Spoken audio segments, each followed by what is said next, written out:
প্রিয় দর্শক, সবাইকে শুভেচ্ছা জানিয়ে শুরু করছি আমাদের ইংলিশ লার্নিং এমএস চ্যানেলের ভিডিওটি। তো সবাইকে অনুরোধ করি ভিডিওটি দেখার আগে সাবস্ক্রাইব করে দেবেন আর কমেন্টস করবেন। তো কথা না বাড়িয়ে শুরু করা যাক। এটা আমাদের ভিডিওর 35 নম্বর পর্ব। শুরু করছি হোমোনিমস দিয়ে। হোমোনিমস বলতে বোঝাচ্ছে একই ইংরেজি শব্দের বিভিন্ন রকম অর্থ বা মানে হবে। Each of two or more words having the same spelling and same pronunciation but different kinds of meaning.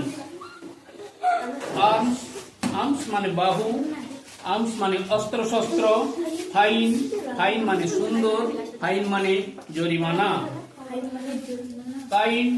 Kind মানে দয়ালু, কাইন্ড মানে প্রকার, লিভ মানে ছেড়ে দেওয়া, লিভ মানে ছুটি, মাইন মানে আমার, মাইন মানে খনি, রিং মানে আংটি, রিং মানে ঘন্টা বাজানো, শুট মানে গুলি চালানো, শুট মানে বিটক, সাইন মানে চিহ্ন, সাইন মানে সই করা।